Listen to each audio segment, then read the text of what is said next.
So welcome to the Pontifical Biblical Institute on the occasion of this presentation by Professor Lawrence Schiffman, The Dead Sea Scrolls, Judaism on the Eve of Christianity. I would like to welcome the ambassador of the State of Israel to the Holy See, Zion Evroni, and his wife, Rita Evroni.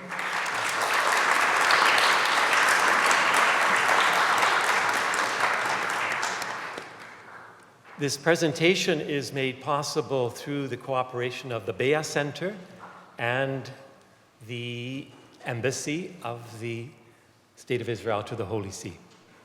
So I'd like to welcome now our Dean, Peter Dubovsky, to welcome and introduce our guest speaker. Thank you very much, and I'm honored to present Lawrence Schiffman. Professor Schiffman is Judge Abraham Lieberman Professor of Hebrew and Judaic Studies at New York University, and he's also a director of the Global Institute for Advanced Research in Jewish Studies. He was the chair of the very prestigious Skirball Department of Hebrew and Judaic Studies at New York University. Well, Professor Schiffman gained his degree at Brandeis University, and as you have heard, he is one of the top specialists in the Dead Sea Scrolls, Judaism, and late antiquities. I would like to divide a presentation of Professor Schiffman in three areas. So first, his academic competencies. So he published several important books, for example, the Halakha at Qumran and Who Was a Jew, From Text to Tradition. And recently, you probably have seen exposed in our library the books like The Courtyards of the House of the Lord, and even the most recent, the Dead Sea Scrolls, Hebrew, Aramaic, and Greek texts with English translation, especially Temple Scroll and related documents. So besides his professional competence, he is very well known also to the larger public. And if some of you have seen or follow BBC programs, you will find that Professor Schiffman is one of the people who is able to translate this top scholarship into, let's say, normal language everyone can understand. And this is very important. And so just to recommend you, there are 4 BBC programs, documentaries on Dead Sea Scrolls. Besides these competencies, he was very much involved in the Jewish-Christian relationships, and he was the chair of the International Jewish Committee on Interreligious Consultation to the Holy See, and they had the audience just recently with the Pope Francis. Well, he's not new also to this piazza, and some of you who are of my age, you probably know that he, in 2005, 2006, he offered a course here. It was organized by Centro Bea, and it was held here at the Pontifical Biblical Institute on the Dead Sea Scrolls and Rabbinic Judaism, and he had also a public talk here, the Hebrew Bible and its interpretation in the Dead Sea. So we are very pleased to have Professor Schiffman among us, and please join me in welcoming Professor Schiffman.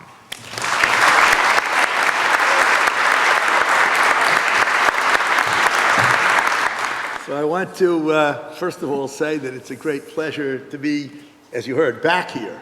It's not my first time being here, and I have many very fond memories of the time that I spent, and wonderful, basically 2 months that I spent in Rome, and many friends that I made, and so it's good to see some of them here, and others that I've had a chance to see during this and other visits. So on that level, it's wonderful to be here, and also, as I think you picked up from the introduction, I also consider it very important to try to spread the message of what the Dead Sea Scrolls are about, to more and more, not just general publics, but also academic publics. Because what happens so often, and I'm sure if you think about it in some of your own experiences, is that the Dead Sea Scrolls are put in a corner and they're not used to understand other things about early Judaism and the rise of Christianity, and we really need to integrate the scrolls into many of these areas. So that gets us to basically what we're going to be talking about today. We need basically to set up some ground rules on how you should be using the scrolls to understand the way Judaism was right before the rise of Christianity. Now, of course, everybody knows that the scrolls come from a particular period, namely, for the most part, the 2nd and 1st centuries BCE. And once we understand that, and once we get beyond some of the silly things that the public is often being treated to, and we understand that Jesus and John the Baptist are not in the Dead Sea Scrolls because the texts were composed before they were born, and other things like that, we're ready to take the matter more seriously. So we're going to be discussing here issues such as the various Jewish sects, which enable us to have a sense of how Christianity would be fit into that. The Hebrew Bible, of which I'll say just a little because I did speak in this very room with a few people in the audience at that time that might have heard that.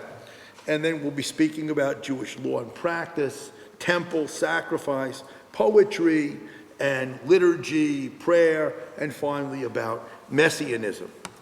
What we want to do basically with each one of these topics is to establish how these scrolls that emerged from these caves, such as Cave 4, have given us the ability to treat the topic of the rise of Christianity in a much greater context. I was happy to read only yesterday, because it came like 2 days before, in the latest Biblical Archaeology Review, an excellent article on this topic by Jim Vanderkam, and I recommend that article to you, in which he sort of sums up some of the same type of questions. Now, of course, we all realize that we're dealing here with an ancient library, which contains all the biblical books but Esther. There are basically 3 types of texts in this library. The first is what we call the Hebrew Bible or Old Testament. The second type of literature here is general Jewish literature. Now, how do we know that this general Jewish literature is really general? Now, what I'm about to tell you is statistically problematical, but it's true anyhow. Here's the reason. The Dead Sea Scrolls have about 250 of these Jewish texts, or manuscripts of Jewish texts, from Second Temple times that are in general use. And I'm going to tell you, I know they're in general use because 22 little fragments were found at Masada. So what do I mean by that? I mean the following. A Jew who's at Masada shares with a Jew at Qumran this kind of literature. That's why it's at Masada. Unlike the view of Yigael Yadin, that somebody ran away from Qumran to Masada and brought a few of the same texts. What I'm arguing is that this second group of non-biblical texts are the texts of Jews throughout the land of Israel. And accordingly, what that means is that they were at Qumran, like the Hebrew Bible, and they're also at Masada. So what do I mean? The statistics aren't too good, because I got 22 little teeny pieces of nothing that could barely be read, and I have a whole library at Qumran. But that's my reasoning. Now, as I also note, there are some of these books that we knew before, like Ecclesiasticus, or Ben Sira, like the Enoch fragments, like some of the Noah material. Some of these are known jubilees, known apocryphal and pseudepigraphal works that we knew before that are now part of this Qumran library. Group 3 is the sectarian literature. Now, it's very clear that the sectarian literature, which is all the stuff about how everybody else is no good and only we are right, and the world is divided into the people of good and the people of darkness, evil and good, and all of these notions of complete predestination, lack of free will, these sectarian notions, how you get into the sect, how you can get kicked out of the sect if you misbehave, all that stuff belongs in group 3. And usually when you hear someone ask the question, who wrote the Dead Sea Scrolls, they're only talking about the third part. because the Hebrew Bible was written by all the authors of the Hebrew Bible. And the Apocrypha and Pseudepigrapha and that general Jewish literature is written by what we call non-sectarians. And the final thing is written by the sectarians, whom most scholars think are the Essenes, and that is a matter of some debate, but at any rate, that's the general opinion, that they are the Essenes described by Philo and Josephus. I have some problem with that. We'll come back to that a little bit later. Now, the chronology could be established by several ways. We have archaeology, paleography, which is the study of the scripts, numismatics, the coins, and carbon-14, and basically what we learn is this. The date of composition is from, I just picked 1000, but whenever you date the Pentateuch, the Torah, because that's in the scrolls, all the way up to, I said 1 BC. I used to say the year 0, but there is no year 0. It's 1 BC, 1 AD, right? So it doesn't work to say the year 0, the turn of the era. Now, the date of copying is later. We have the earliest materials from 225 BCE running up through 30 CE. And what that means is that even though the material remained in the library until 68 CE, when Christianity came into existence, so basically the material had already been completed in terms of its composition. And that's very important to realize.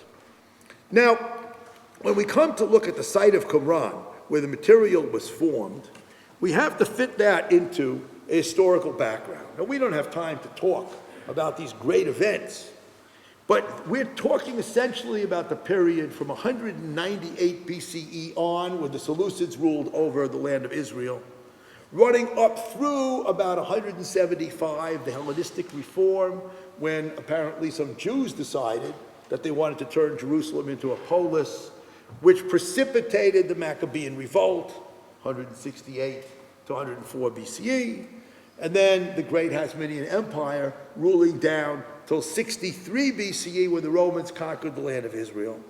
Then the Romans, of course, conquer Israel. I don't know what date you would want to give for the rise of Christianity. I think one would have to say from something like approximately 30, using the crucifixion as a date, and that's a big debate when the crucifixion occurred. I don't want to enter into that, but one way or another, something like that, up in through the period of the rise of the Gospels themselves and the epistles, whenever that fits in. So we'll say somewhere the 1st century. And in there, of course, it's punctuated for Jewish history by the Great Revolt. The Great Revolt brings Qumran to destruction because, as far as we know, the archaeological remains give us an idea, when coupled with historical texts, that Qumran was probably destroyed by the Romans in 68 of our era, which, if you remember, of course, the revolt started in 66, temple destroyed in 70, Masada in 73. This is the historical background of what we're talking about. But let me point out that in this background, I should have put it in like dark gray or something. What really matters is the period up until about the turn of the era. Because the heyday of the Dead Sea Scroll sect, that is to say, its major texts come to being and its major ideas are developed in the period before the Roman conquest. And once we enter into the period of the Roman conquest, it seems like the Dead Sea Scrolls sectarians are continuing a way of life that had been established earlier, and with texts that had been authored earlier. Now, Josephus mentions these 3 sects, Pharisees, Sadducees, and the third, the Essenes. And we need now to discuss a little bit the question of Jewish sectarianism. One thing is very clear. These are not the only 3 groups. That's one point. Second of all, the Essenes, mentioned by Josephus and also Philo, are not mentioned in either the New Testament or the Talmud. That shows that the people who became the Jews and the Christians that we know about didn't seem to take very much notice of this group. But that shouldn't surprise us, because there were a lot of small sectarian groups.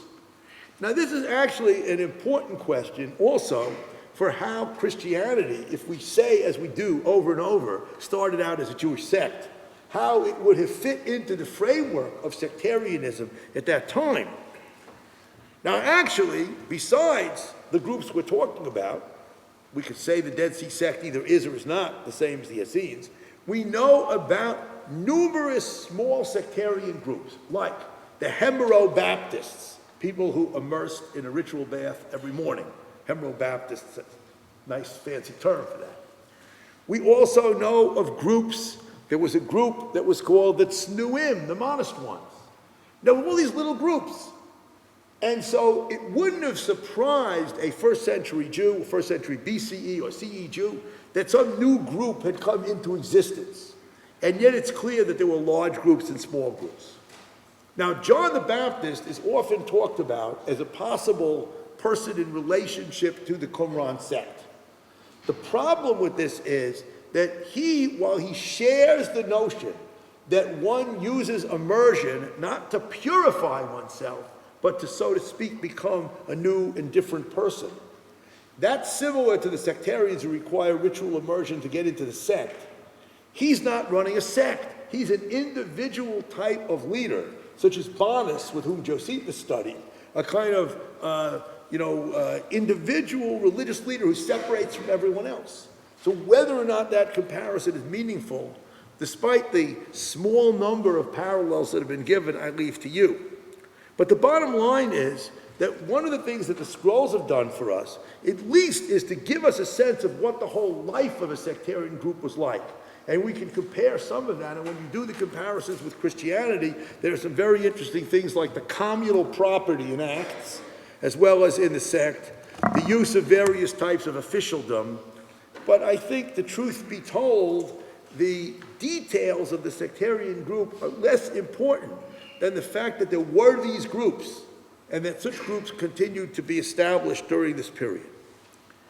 Now, the Qumran place itself had a variety of facilities for the life of the sectarians. For example, it seemed to be structured for communal eating. And the idea of the sectarians was to establish a communal life which was based on purity and holiness, a type of purity and holiness that they believed could not be attained in the main center in Jerusalem. The reason for this is because they believed that various purity laws, as we know from the MMT text, were being violated in Jerusalem not only by the priests but also by all other Jews.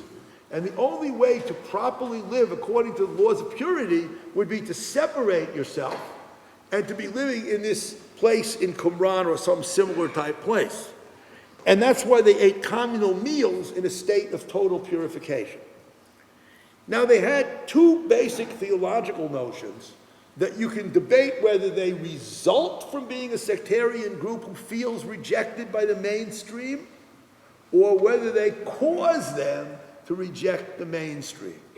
They are, first, the dualism idea in terms of the world being divided up into sons of light and the sons of darkness, and the notion of dualism being predestined. This leaves a very difficult theological question. Why do they have people punished for transgressions? If you can't control whether you're in the lot of good or the lot of evil, why are you being punished? Now, actually, there are two women in the field of Dead Sea Scrolls who have husbands who are in the field of philosophy. And I asked both of those husbands, on the assumption they know something about Dead Sea Scrolls, which they do, how do you explain this? Neither one had an explanation. It's a very difficult concept, but that's what they believe. Now, we used to say that in this dualism, they believe that some people are absolutely evil and other people are absolutely good. This has been called into question, actually, by one of my former graduate students, Miriam Brand, in a book that she published on this, and she's right. It's not true that you're 100% good or 100% evil, but nonetheless, the extent to which you're good or evil is predestined, and therefore, if the majority is the evil side, then you're predestined to be part of that side. Now, we learn from the rule of the community this whole complex way of joining the group, and I have criticized the fact that often terminology from Catholic orders has been applied to this process, thus leading to a kind of a funny feeling that you have when you read about it, and I call that the Christianization of the scrolls. And one of the things that I This used to be a problem. It basically ended in the field. It's not there anymore. But when I first entered the field, there was this constant terminology that would make the whole thing sound Christian. And I argued strongly against this, not simply because I thought it was false. Ironically, it obscures the ability to use the scrolls to understand Christianity. It's really quite simple. Why? Because if you turn them into a proto-Christianity, you no longer can understand what Judaism is like in the period before Christianity, which is the object. And you can't do it anymore because there's a confusion about what's what. So you have to keep these ideas separate. Anyhow, they have a lot of regulations. For example, if you extend your left hand and you wave your left hand during the meeting, you get expelled. This is because with the toga they used to wear, if you extended your left hand, so this toga would fall off your shoulder, and then if you had in the tunic underneath a hole, you would be, as they say, indecently exposed, and so therefore somebody who waved his left hand could be thrown out of the assembly. You also were not allowed to make loud noises. And another big criticism, and this, by the way, must go for this lecture, is you're not allowed to fall asleep during the sessions. Now, this, I'm sort of making light of this a little bit, because otherwise we're going to sit here all day without any jokes. We can't do that. But the truth is that it gets to a very, very important issue.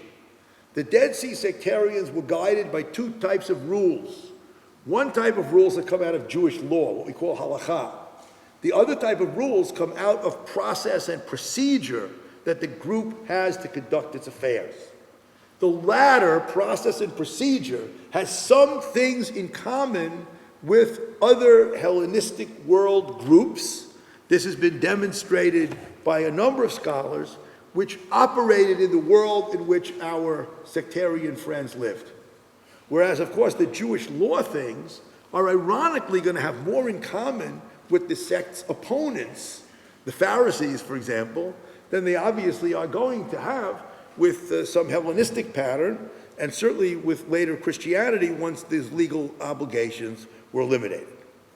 Now, I said we would say a little bit about the Bible, even though I spoke about that some years ago in this very room, and many of these texts, the Isaiah scroll, for example, have really electrified scholars and students.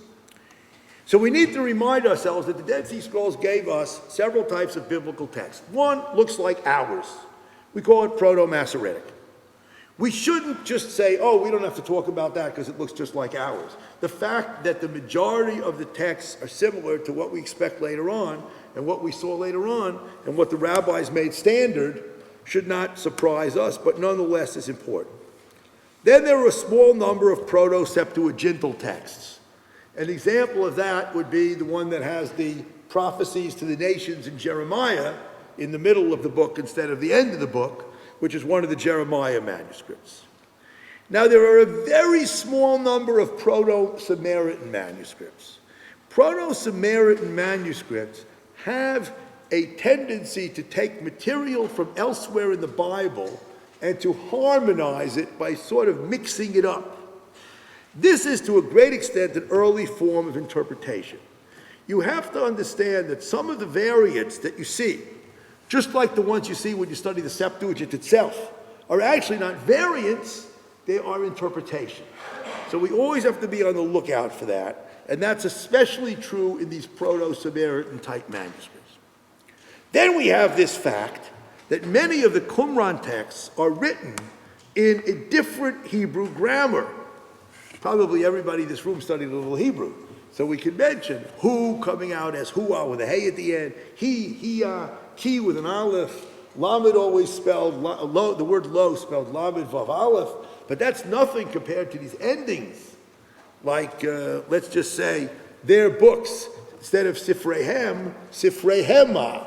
Now, I don't know if they pronounce these extra letters, but this we call the Qumran writing practice. It's some kind of archaic Hebrew that the sectarians used as an insider language. And finally, a tremendous amount of these texts are mixed. Now, when we speak about the eve of Christianity, I think a full understanding of the Qumran biblical literature, and this is a point that hasn't been made sufficiently, of the biblical text, and now allows you to understand some of the things that are happening in the New Testament, even though it's the Septuagint, which has been used by the authors to provide the Hebrew Bible passages, but the variance that you see there from what we generally understand to be the text, and some of the mixture of quotation and exegesis, etc., can be greatly illuminated by the scrolls. It's funny, there's this funny idea around that if you want to understand Judaism or Christianity, you don't need the biblical scrolls, it's the non-biblical scrolls. And the biblical scrolls, people think, they're just for Bible, Hebrew Bible scholars. Everybody else could ignore them. And this is a big mistake, because these texts show a tremendous amount about the history of Judaism in that period. I would argue, based on the passage from MMT, otherwise known as the Halachic Letter, that they had the tripartite canon that the rabbis had of Torah, prophets, and writings. And this seems to be clear because in the passage we speak about the book of Moses, the words of the prophets, and then David and the chronicles of each generation, which sounds to me like the Psalms and the books of Chronicles and Ezra and Nehemiah, etc., etc. And so I would take the point of view that they had a threefold canon of that nature. Now, these texts also bring us to the question of the history of that canon. Now, I have a minority view here, which I think is incidentally supported by the Septuagint. I was mentioning before, I'm preparing a lecture now on the New Testament as a source for the history of Jews and Judaism. There's a tremendous amount of material there. Now, it seems to me interesting that of the so-called quasi-canonical, semi-partly canonical books at Qumran, that some of my colleagues claim are canonical, because most scholars do think that the canon of Qumran was open. Those texts are not quoted by Philo. They're not quoted by the New Testament, except for one mention in the Epistle of Jude of Enoch. And they're not quoted by the rabbis, except for a few quotations of Ecclesiasticus, otherwise known as Ben Sira. So what is going on here is that it looks to me that everybody agreed that there was a canon. It's possible that there were a few extra books at Qumran, and there is the problem of the book of Exodus as to whether or not, there's the problem of the book of Esther as to whether or not the book of Esther was not in the canon of the Dead Sea Scrolls, or whether it's just a coincidence, because you know they don't celebrate the holiday of Purim, which results it's not in their calendar. So it's a good chance that it's not in their Bible. But my point is that I believe that there was a canon, even though it's not necessarily clear that it is exactly the same as our canon. And I believe it had a trifold division, and I've written a paper in which I examined the use of the word sefer, book, in the scrolls. So I want to say something really funny. Dead Sea Scrolls, right? It sounds like a great name, right? We have its own abbreviation, DSS. If you mentioned to somebody who lived at Qumran that you wanted to study his scrolls, he wouldn't have known what you're talking about, because they call them Sfarim, books. Because of course, there was no codex, book like we know book, right? There were only a rolled scroll. So this is really funny, because every time the word sefer, book, appears in the Dead Sea Scrolls, with one exception, it only refers to a book in our idea of the Hebrew Bible, not some other canon, our canon, the Hebrew Bible. So I don't accept this notion that the canon is open, even though I believe that there could be a book here or there that could be different. It's possible that Jubilees and the Aramaic Levi document, which is some kind of a predecessor of the Testament of Levi, could have been biblical to them. Okay, and as we mentioned, if you look at the canon of the Hebrew Bible in the New Testament, it's the one we're used to, and the same with Philo and the rabbis. Now, very important, of course, is biblical interpretation, and we see in the scrolls all kinds of things that we're used to. We see exegetical glosses. This point I want to make to you, that sometimes the so-called variant text is really an interpretation. Then we have translation. We have a little piece of the Septuagint at Qumran. And of course, we have the Aramaic translation of the book of Job, and that fantastic little fragment of a Leviticus 16 translation, where the kaporet, which is this is the question. Some Christian translations saw it as a, quote, mercy seat, and Jewish translations as just the cover. And this Aramaic translation from Qumran translates it as the cover of the ark. And then we have Midrash of the halachic Jewish law type in the scroll. And then we have Pesher, which is the Dead Sea Scrolls' own kind of contemporizing interpretation, which has a lot in common with the fulfillment passages in the Gospels. The idea, however, is a little bit different, and we shouldn't over-harmonize them. You see, the fulfillment passage says, this is what this prophet meant, and now it's being fulfilled. Whereas the Pesher says something else. The prophet couldn't even understand his prophecy. The teacher of righteousness, the leader of the sect, he interprets, Pei Shin Reish, these words, and once he interprets it, we can now understand what it means, and it's fulfilled in our time. So there is a two-stage prophecy idea in the scrolls. There is the prophet, and after the prophet, there is this exegete, who somehow or another is what makes the prophecy work. It's as if Isaiah, Jeremiah, they didn't know what they were talking about, which is not the fulfillment passage notion in the New Testament. Because there one assumes that these prophets were prophesying what would actually happen. But all of this material is something that later Judaism, in terms of contemporizing interpretation, later Judaism almost eliminated. In fact, I always have to emphasize to Jewish groups the difference between that and the relevance of the prophets. Let me explain. If Amos talks about people mistreating the poor, we should understand Amos's words as eternally relevant. That's very different than saying Amos was not talking about poor people in his own time. He's talking about poor people in our time, Second Temple Judaism time, right? So you see the difference? You take away the original meaning. And it's important to distinguish between those things. It's normative in Judaism and Christianity to believe that the message of the prophets is eternal. That's not the same thing as saying that it's only talking about me and not talking about somebody 2,000 years ago. That's a pretty radical statement. Of course, in the United States, I don't know if it's true here, you can turn on the radio on Sunday morning and hear these contemporizing type interpretations all the time. But the people who put them forward do not argue that the prophet didn't understand his own words and that they require the teacher of righteousness to explain them. But this has to do with something very important. There is a mixture in the scrolls between prophecy, a continuing form of prophecy, and interpretation. And the interpreter can become almost like a prophet, which is, again, different from other concepts in Judaism. Now, these materials, these Pesher texts, and here, by the way, you see a slide where you can see, if you can see it, there's a lot of light on it, you can actually see that they wrote the divine names, actual tetragrammaton.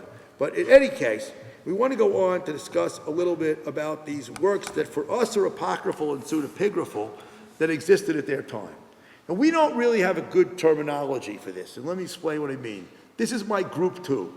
It's passages, texts which have to do with Judaism in general, eventually abandoned by the Jewish community for the most part, some of which were kept by different Christian groups, but these include texts that were previously known and texts that were previously unknown. So, for example, Jubilees found in the original Hebrew, Enoch found in the original Aramaic, that's previously known.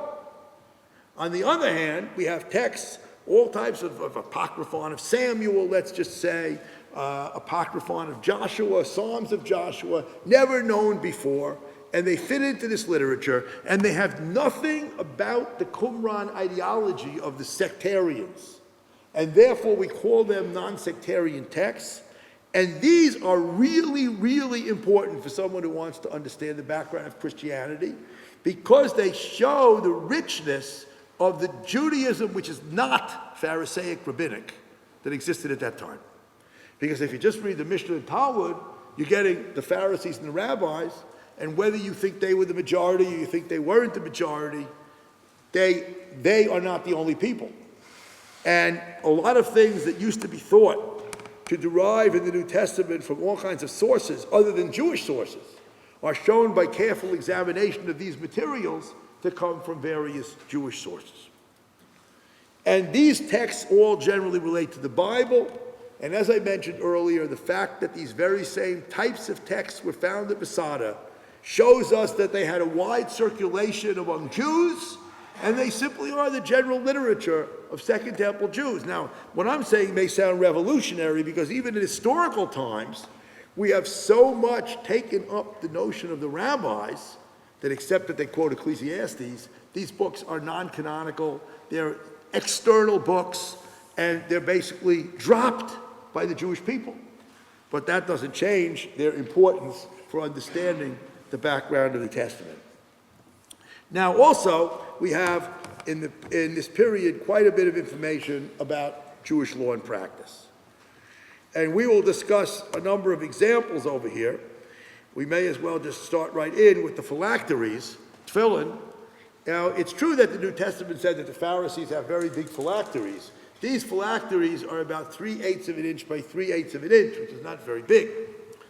In fact, they're so small that recently a scholar was able to determine that 9 of what were thought to be the cases of phylacteries that were thought to have been crushed, that were in the museum collection in the Rockefeller Museum, actually had in them the passages, that's the wrong picture, passages that go inside. I thought I had a slide.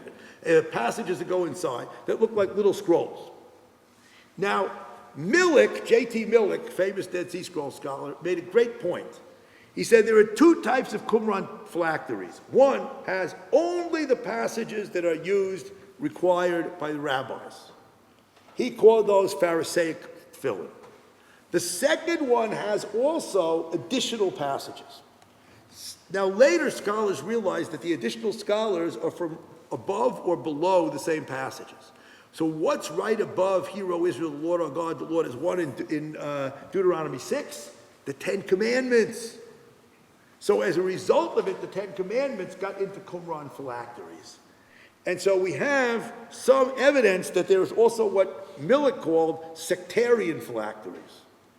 Now, this is really an interesting point, because it means that the Qumran sectarians did this commandment even while doing it a different way. And then I wanted to show you some examples of a ritual bath, of a mikveh. This was found at Qumran, and it's clear that these rules were being observed. But of course, you all know that there was a tremendous emphasis on ritual purity at Qumran. Now, this emphasis was because they observed temple purity in the lives outside the temple. This was done by the Pharisees. It was also done by Sadducee priests. I have argued that the Jewish law tradition of the Qumran sect is really the Jewish law tradition of the Sadducee type view. And there are many examples that can be given of this in particular laws. And a lot of them have to do with purity and impurity. Let me mention one very famous example in a kind of simplistic version so that it won't become too confusing. There is a rabbinic law which apparently goes back to the Pharisees, to the effect that a person who has a purification period, on the last day, if they've done everything, including immersing, but sunset hasn't yet happened, may be considered partially pure. Believe it or not, this is one of the biggest Pharisee-Sadducee disputes. I found 9 examples in the scrolls of this dispute, and each one had a parallel in rabbinic literature. And here's how it works. According to the Pharisees, when the person did all that stuff, they're partly pure. According to the Sadducees, if it's the last day of your purification, let's say you had to bring a sacrifice, let's say you had to immerse in the ritual bath, and the sun didn't go down, you stay completely impure. That's called in Hebrew, tevul yom, the person who immersed on that day. Even though you immersed on the day, Sadducees say you're impure. And this is over and over and over. Now, this may seem to be a small thing, but it's not. It shows you that, to a great extent, the Sadducee approach to Jewish law is the approach in the scrolls. Now, I'm only giving you one small example for purity. If I were arguing that point as my main lecture subject, I would just go example after example after example to show you this point in the temple scroll and in some of the other texts. An interesting fact is that the Dead Sea sectarians tried to use stone vessels which do not get ritual impurity according to the book of Leviticus. Now it's interesting whether the scroll sect are the Essenes or whether it's a separate sect. It's interesting to see that the attitude to the temple was basically one of having left it. I'm going to show you two passages. First, this passage from Josephus' Antiquities, speaking about the Essenes, that the Essenes would send offerings to the temple but would not themselves allow them to be sort of assimilated into the overall temple ritual. They had a private room where they maintained higher standards of ritual purity. Now, that's what Josephus says about the Essenes. The Damascus document, which is one of the Dead Sea Scrolls, says about the Qumran sectarians that they forbade participating in the temple because the temple was considered to be following false laws of ritual purity. Now, if you read the MMT document, which purports to be a foundation document of why the sect was formed, you will see there 22 laws, and it says right there in the text, having to do with sacrifice and purity, which they disagreed on. And as a result of that, it becomes pretty clear that the sectarians would not worship there. So what do I do with this Essene hypothesis? So let me tell you now my view. I feel that Essene is some kind of a label for a lot of groups, and that it's almost like, for those of you who know English well, if it wasn't Essene but Essenoid, which tends to be used like Essene-like a humanoid is, you see this in some science fiction things, you know. A humanoid is somebody that lives on another planet that has got a lot of stuff in common with humans. They call them a humanoid. So an Essenoid is, and it's something like an Essene, meaning there's a group of sects, and they have in common certain behavior. And maybe our group is one of them. Because if it's not, then it's not the Essenes, because the Essenes actually worship in the temple, and our group completely forbade worship in the temple. Just a picture of what the sectarians thought the temple looked like in their temple scroll, which describes this gargantuan temple, the plan of which was made to reflect an entire city of Jerusalem turned into the sacred precincts. And in the temple scroll, we learn what they thought about the temple. So understand this. We have a group refusing to worship at the temple because they think it's impure, yet idealizing the temple as the connection between God and man, as it says in this text, that the temple is basically the place where they offer their sacrifices regularly so that God accepts them, and they enter into this very, very close relationship with God until the day of creation or recreation, until the Messianic era.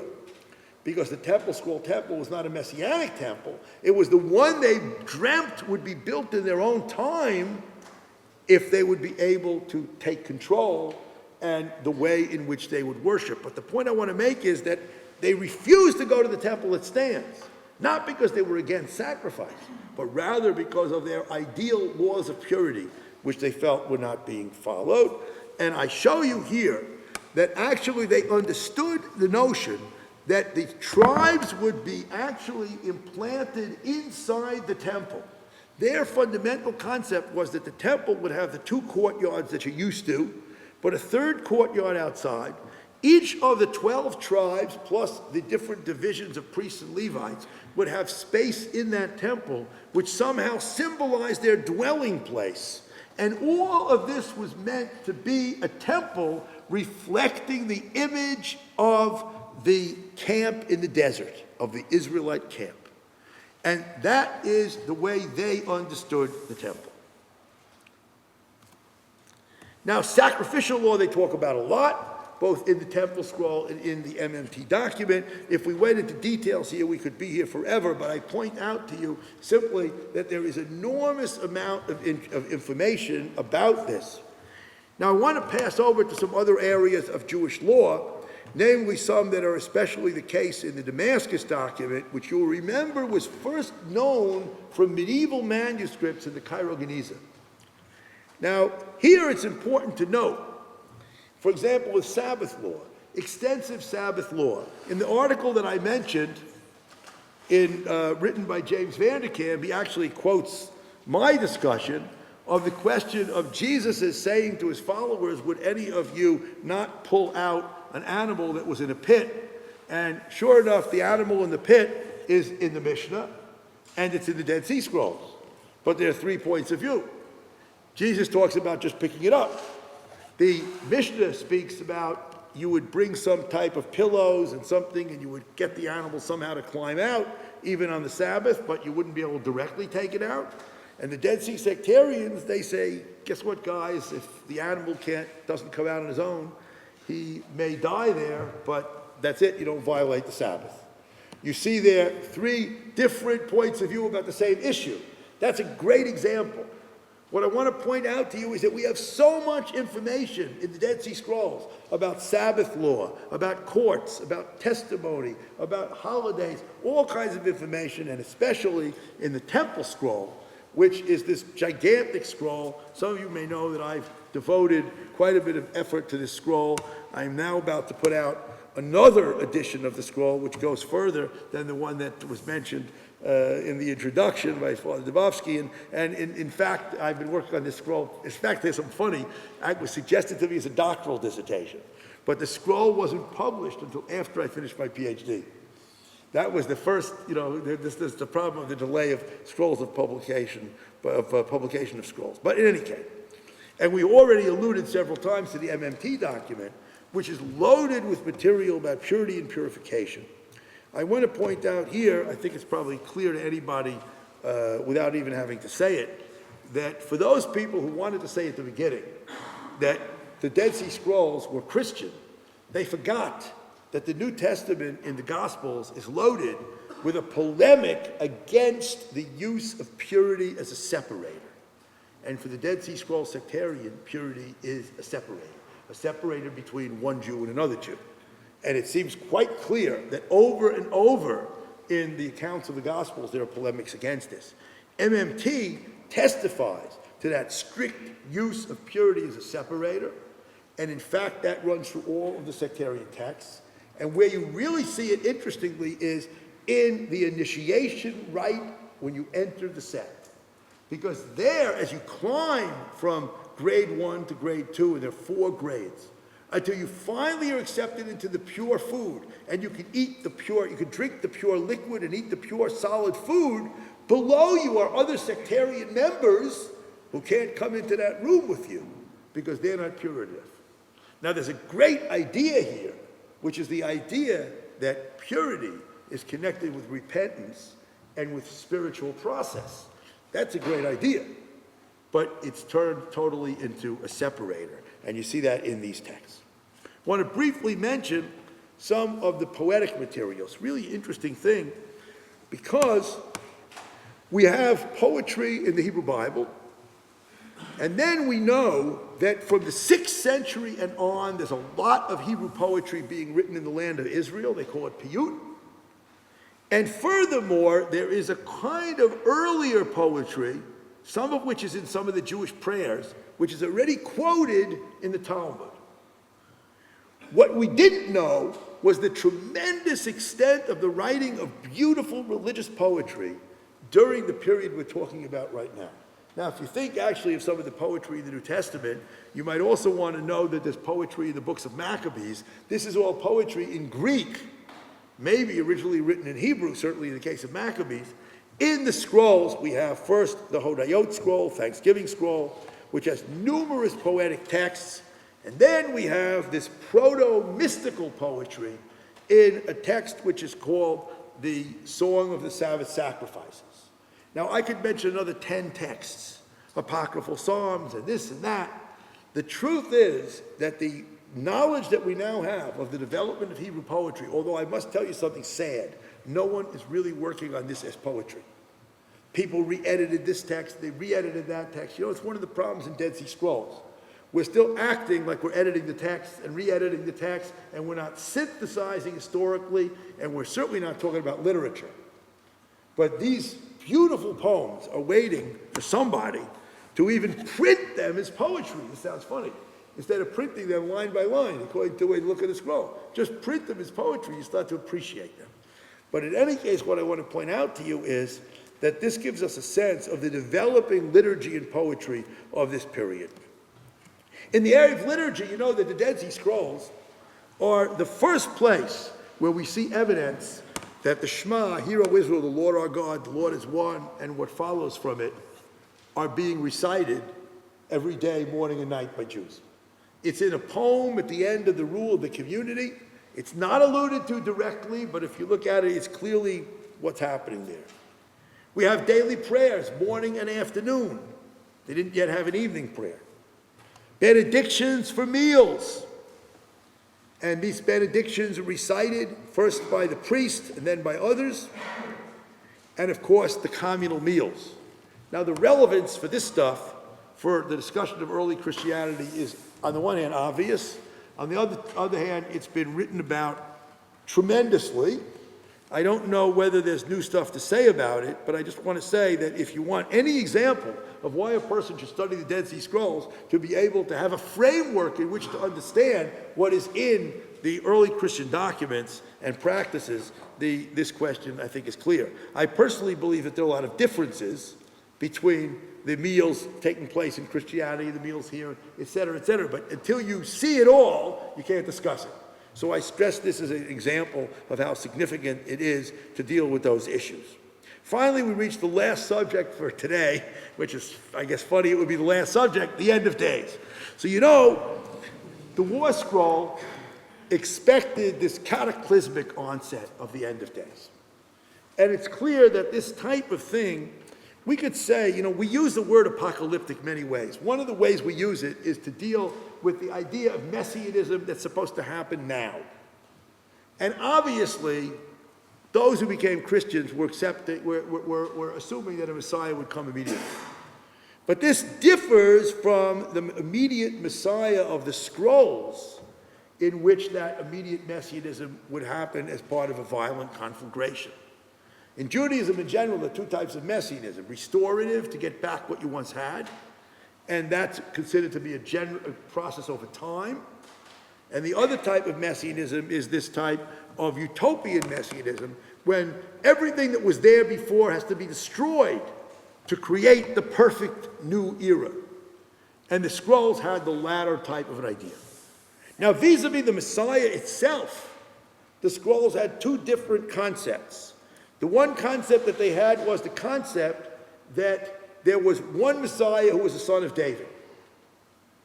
And that, of course, is the one that underlies later Judaism and Christianity. The other concept, which is to some extent reflected in both Judaism and Christianity, was a two-Messiah context. Here, I don't agree with everybody else for the following reason. The first is the priestly Messiah. They usually say that the second is Davidic.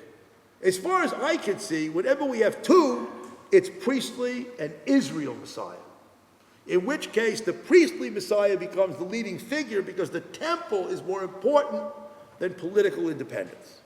Whereas according to the singular Davidic Messiah, even though the temple will be established, the main role of the Messiah is to bring about this redemption through the reestablishment of the priestly side of the temple, as opposed to the regular daily affairs, which then get run by the Messiah of Israel. Now, one very important point about Messianism, and you can see a beautiful color picture of this, by the way, in the BAR article. I suspect the next time I give this lecture, that picture will be there, not this one. This is the famous text, which is referred to as the Son of God text, in which we see that in an Aramaic text, which means to us that it's pre-sectarian, because the Aramaic texts were composed before the Qumran sect. They wrote in Hebrew. So we assume that it's a text that comes from the 3rd century BCE. In this text, you have Son of God as a term for a messianic figure. Some scholars think it's not a messianic figure. They think that it's a boastful figure who wants to say, look, I'm a big shot. I'm a son of God. I actually don't take that view. You do need to know that that view exists, but I just don't think it's right. And I think that what we have in this text is a notion of a Messiah that was designated already as a son of God. Now, basically, what I think emerges from the messianism discussion here is that there are a whole variety of messianic ideas. And this variety of messianic ideas is competing so to speak, with one another, not only among Second Temple Jews in general, but look at the Qumran text, even in the one group of texts from one specific group that occupies some place out of the shore of the Dead Sea, that they have such a point of view. And one text which is very important to mention is this text called the Messianic Apocalypse, in which a variety of things that the Messiah is expected to do are listed, and they include, among other things, healing the sick, raising the downtrodden, and bringing the dead back to life, which, according to the text here, God does in the end of days, as opposed to the New Testament idea that the Messiah would do these particular miracles. But this is a very, very beautiful text, which shows in a certain sense that despite all the discussion of conflagration and all the rest of the things that are in the Dead Sea Scrolls, you clearly have here the good old-time notion that in the end of days, justice will be done to people, people will be treated well, and that finally, as we know, that the dead would arise.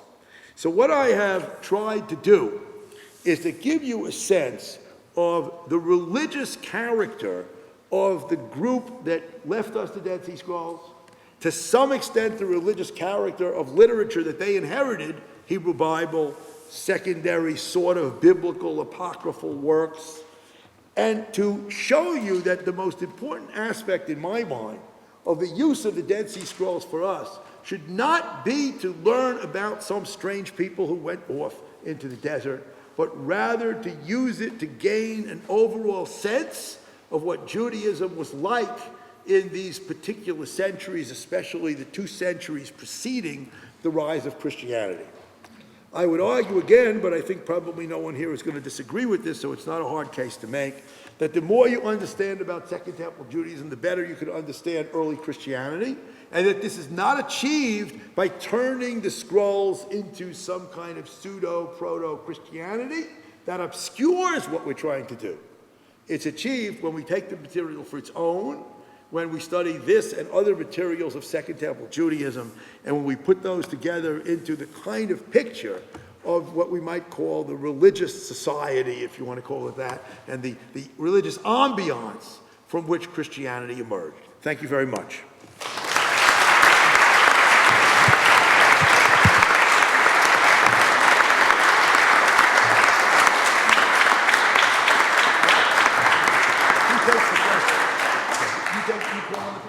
So thank you very much for your illuminating talk. And now we have a few minutes for the questions. So please, we have the microphones. If someone is interested to ask a question. So, Bianto. Thank you very much for this all-inclusive and great synthesis of this. Just one question from the part of an ignorant person of this.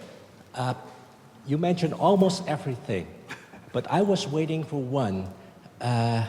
You didn't mention the wisdom literature and wisdom text there. Now, is that on purpose? No, it's not on purpose. It's, you sit down and you say, I have so much amount of time to talk, and I wish I could talk, all day here, but, as much as I don't think you would like it too much. So anyhow, let me talk about wisdom literature in response to this question. Wisdom's really important, and I'm going to tell you why. Because there's this really, Charles in his Apocrypha, Pseudepigrapha of the Old Testament. So he stuck in there one Mishnaic tractate, Ethics of the Fathers. Why did he do that? I mean, the man was a marketing genius. That book is still being sold up till today. I don't know who gets the royalties, but it was a genius book.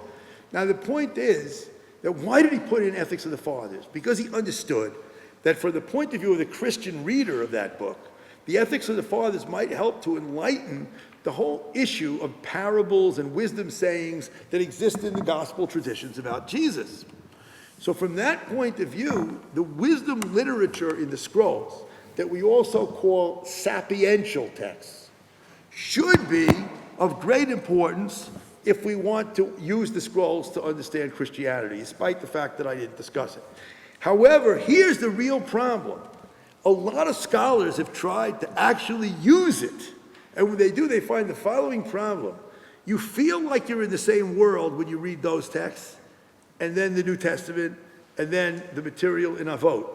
But there's no direct connection in the point of view that none of the same stuff is being discussed. So you feel that it's part of some kind of wisdom tradition, but it never clicks. So whatever, I didn't discuss it today, but it's a really interesting topic and well worth pursuing. Thank you. Thank you very much. Other questions, please? Over there, the microphone. She got the one. Okay. You got the microphone. Thank you. Will you please explain more on the question of dualism that you mentioned? Will that have also included this Greek understanding that the physical world was bad and the spiritual was good, or that influence was not there? Okay, so the question the gentleman asked about whether or not the dualism includes dualism of the physical world versus the spiritual world. So this is really an interesting question, because if you read the Thanksgiving scroll, or Hodayot scroll as we call it, takes very negative view of things like the female anatomy and birth, and does indeed talk about, it calls it, you know, the seed of all impurity and stuff like this, and then also talks about what in essence is the purity, or I should say the impurity, or the whatever, of the physical body. Now, the question is this the Hellenistic idea or not? Which relates to the question of whether Paul's idea is the Hellenistic idea, or whether it derives from this kind of Judaism. What's missing in these texts is a division of body and soul. The human being is always a collective entity, and in that collective entity, the physical part is the cause of transgression. But yet it's not the same as saying that there is this perfect soul that is trapped in this body. That doesn't happen.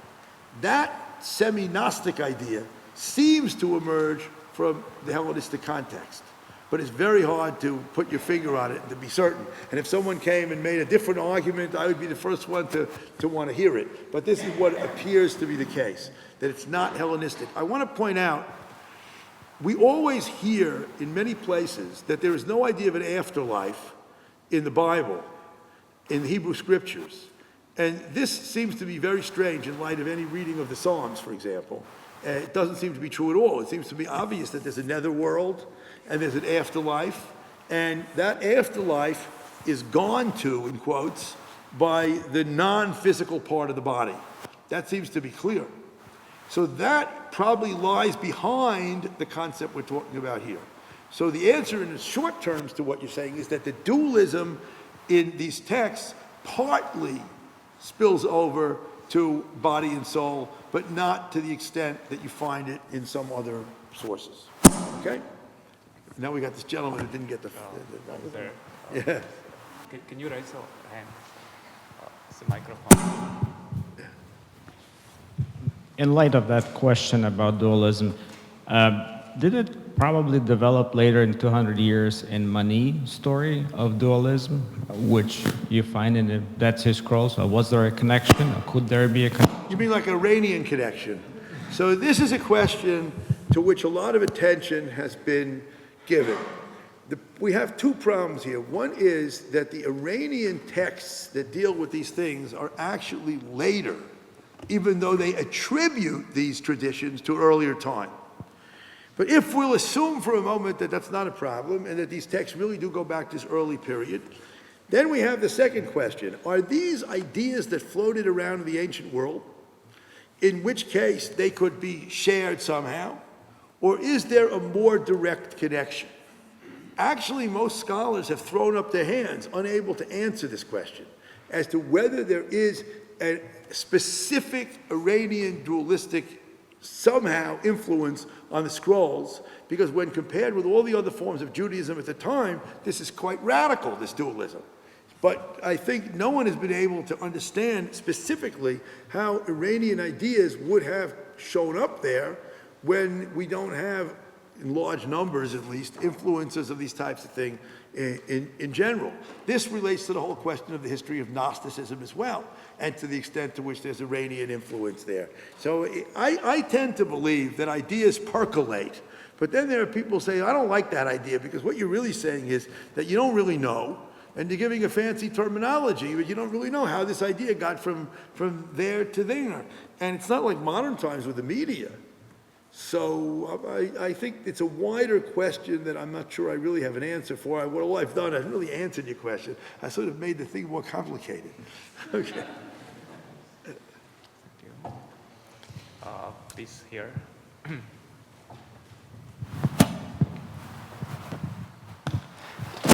Thank you, Professor. I would like to address the issue of sectarianism in relationship to the Hellenistic Jews, the Samaritan Jews, these other varieties of Jews. Was the sectarian non-identification with other sects mostly directed at what became Rabbinic Judaism and later normative Judaism, or was everybody against everybody? Well, I think these guys were everybody against everybody. Let me explain why I say that. First of all, they developed an idea that everybody hated them and therefore they hated everybody. And they actually say that you should hate outsiders. I just tell you a funny story. I was once giving a lecture. I remember it was in Concordia University in Canada. And there was a minister who didn't like it when I said that there's no direct connection with Christianity. So he's giving his little thing. So I said, look, let me read you a passage and let's just see what you still want this as your forerunner. And I read him the passage from the Rule of the Community about hating everyone else. And the whole audience erupted in applause. I didn't mean to insult him in any way, but I mean, it's, okay. So let me now refer specifically to this. It's very clear that the literature they have in their library, like Jubilees, which is a little bit earlier than the sect itself, which probably came into being after 150 BCE, is condemning Hellenism and intermarriage and all that stuff. They are arguing against two explicit groups, Ephraim, a code word for the Pharisees, and Manasseh, a code word for the Sadducees. And even though they follow Sadducean law, they argue against the Sadducean priests. And what's interesting is that many of their criticisms are about the Hellenistic issues. They talk about how rich they are, and they're living it up in Jerusalem, that whole Hellenistic life of the priestly elite. So it seems to me that it's directed against everybody. Now, the Jewish law polemic, however, is directed simultaneously against priests who went along with putting Pharisaic views in and Pharisees. So most of the Jewish law polemics, whether they are spoken directly or indirectly, are against the Pharisaic system that became rabbinic. Now, there's another thing that is alluded to in your question. When we use the word sect, this implies that you separated from something, implies that there's a mainstream. Now, we used to act as if the Pharisees are the mainstream and anything else is separated from it. That's just reading it all through the eyes of the Talmudic rabbis. It's clear that that is not valid, which is why George Foot Moore's really rather excellent book has been sort of like ignored, because it talks about normative Judaism, and normative Judaism means Phariseeism, and what are you talking about? It seems to me that the case is still true that the sect's main enemies are the Pharisees, and it also appears true, and here the Gospels are very important, that the Pharisees and the Sadducees are the groups that mattered. And everybody else, vis-a-vis, it's like the Republicans and Democrats in the U.S. If I start a political party, we won't mention Israel, because in Israel, you can start your own party and get 4 seats, that's okay. But in the American system, anyone who tries to start a party is never going to succeed. Yeah, they're in the political debate, but the political debate is Republicans and Democrats, and that's it. It's a closed thing. And I think the reality is that all these other groups are around a much bigger debate of Pharisees and Sadducees, which is the real debate, which eventually was decided in favor of the Pharisees. And all these other groups never had a chance to be the dominant group, because they're not the main agenda, which helps us to explain why the Talmudic rabbis are loaded with information about Pharisees and Sadducees. And the New Testament, loaded with information about Pharisees and Sadducees. By the way, you notice what loaded with information means to me. A few accounts is loyal, because I'm used to working with nothing. But anyhow, as opposed to these other groups which barely appear, and which we are lucky enough to know about, and are certainly part, and of course, the promotion of Christianity from something like one of these groups into the major religion that it became, obviously, is a major difference between it and comparing with any of these minor groups that we talk about.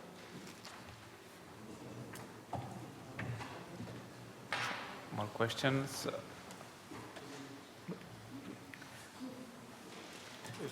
Michal, so this one.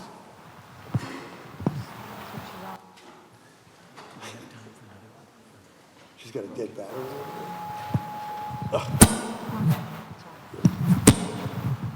Too loud. We were talking about the messianic figure, and my question is about this figure. So we talk about one single figure, or If it's too loud, you better hold it a little away. It's too loud. about a few different messianic figures in Qumran. What is your opinion? What is the commentary? Okay, so you see, it seems to me that the Qumran sect has not yet arrived at any decision that anyone is the Messiah. They're debating the Messiah theoretically. Because they're debating the Messiah theoretically, it seems that there is a tremendous inner debate in the group itself as to whether the Messiah is going to be a leader primarily as regards essentially religion, you might say, from using our distinctions, right? Or whether the Messianic era is going to be essentially political. Now, this is very important because the Maccabean period had shown Jews attaining religious freedom and political freedom in one shot. The Roman period would eventually be a serious debate. Should the Jews be satisfied with religious freedom or revolt to try and attain independence, which eventually happened unsuccessfully? So it seems to me that what is going on is an essential debate in looking at these messianic figures. Now this is, when we speak about the priestly versus the Davidic, or the priestly plus Israel versus the Davidic, there we're speaking about what we, in our use of the term, would say the Messiah or Messiahs. There are other messianic figures in the scrolls. Interpreter of the law who's going to arise, a kind of Elijah-like figure that will arise as a kind of harbinger. Those are secondary operators, you could call them, in the drama that's expected to happen when the Messianic era comes. So I think the main competition is competition of, you might say, temple versus state, priest versus king, which we know was a major, major debate throughout the Maccabean period because of the debate over the legitimacy of the Hasmoneans, over whether they had a right to become kings when they were priests. Now, the temple scroll contains a fascinating passage about what's called in American usage the balance of powers. That is to say, the priestly, in this case, or also legislative versus the king. The temple scroll makes very clear that there must be a king and there must be a priest, and they have to be two people. That's a polemic against the Maccabean era in which they're one. And that also there has to be a legislature, which we could call a Gerousia or Sanhedrin, which has to control the king, and the king cannot go to war without the religious permission of the priest. And what all of this is about in that text is not simply Hebrew Bible beliefs that they're pushing for, but a notion of the relationship of the religious part and what you might call the state part. And that's what's being fought about in the different messianic figures that you talked about, as opposed to an argument of this is the Messiah or that's the Messiah, you know, Mr. So-and-so, Ms. So-and-so, who is actually the Messiah. That's not what's going on here. What's going on here is a debate about the actual role and place of the Messiah in the ongoing, we could call it the future history of the Jews. Thank you. So at the end, I would like to once again thank you very much to Professor Schiffman and also to Ambassador Mr. Everoni and the Director of Centro Bea, Philip Renches. So thank you very much for coming and making this possible.